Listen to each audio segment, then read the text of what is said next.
Well, I finally made the time to film another video. Last one was the discussion with why the fourth ranking is down. Go check that one out if you want to, if you want to know. I don't know what number this ranking is, but I know I'm going to be ranking Warbringer's albums. Uh, they're a great thrash metal band, amazing. Kind of along the style of Slayer with how they present their music, with how insanely fast and heavy it is. Um, they're the New Age Slayer. Um, they're great. They are really good. They have 6 albums, starting with 5. Yes, ranking every single one of their albums. It's just it starts at 5. Number 5 is 2013's Empire's Collapse. And I'm also doing the new album, so the new album is on this list, the 2020 album. Thing with Empire's Collapse just seems like it's kind of in the it's a different style almost. They experimented with this new style that they got in 2013, and really this album doesn't really, it's good, it's just not my favorite. It's just not as good as the other ones. The other ones are really good. Favorite one on here is One Dimension.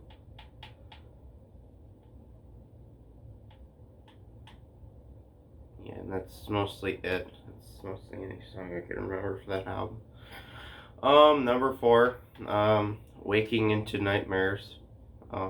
Their 2009 album. It's their second album. The song Scorched Earth is amazing. The production quality is a little iffy, but that gives it some flavor to it. It actually does. The production quality gives it a little bit of flavor.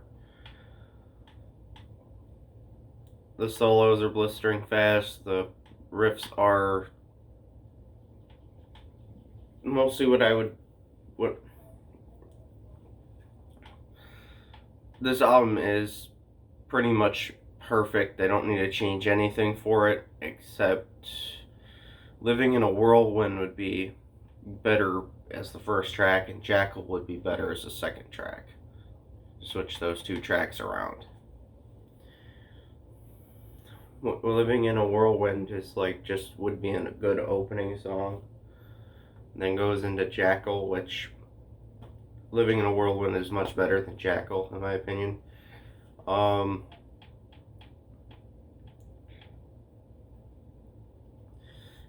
Great stuff. It's great stuff. Next one is their first album at number 3, which is War Without End.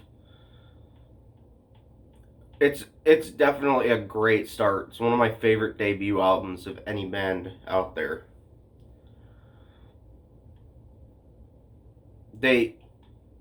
You could tell they're kind of still trying to find their style, but they kind of found their style in the beginning, like the first album, so it does have that going for it, where it's the style of Warbringers actually in their first album, which is not really common. It's not common enough where a band puts down a formula, records an album, and it's on the formula,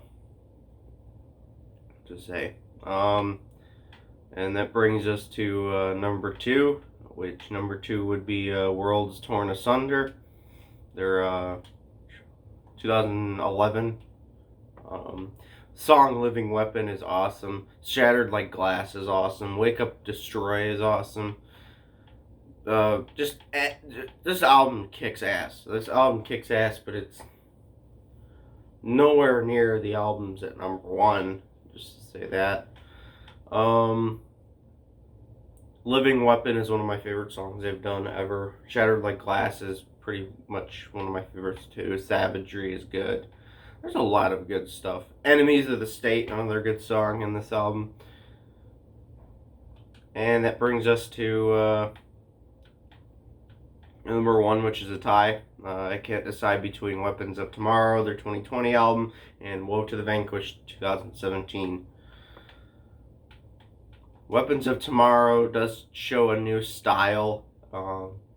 Has songs like Firepower Kills, Black Hen Reaches Out, Crushed Beneath the Tracks, Defiance of Fate, Unraveling, Heart of Darkness, Power Unsurpassed, Outer Reaches, Notre Dame, King of Fools, and Glorious End. This album kicks ass all the way through it. Even the acoustic parts are good. There's nothing wrong with this album. It did get 100 out of 100 for this year. I do think it's a perfect album. There's nothing wrong with it. With Nightwish, they got a 99 out of 100. There's a little bit they could change. It's just not it's perfect, but it's not like perfect, like amazing perfect, that type of stuff. This is like game-changing perfect. I haven't seen a thrash album this good in a long time. And that brings us to the one that it tied with, Woe to the Vanquished. It's the same damn thing. This album is so amazing, with songs like Shellfire, Remain Violent, Woe to the Vanquished, Silhouettes, Spectral Asylum, Descending Blade. Everything on here is just completely amazing. And their 2 newest albums are some of the greatest material they've done of ever.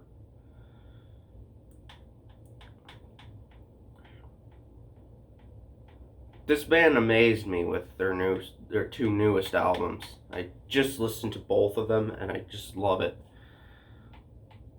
I know a lot of people give them hate on the metal forums. Of course they do, because the metal forums is, well,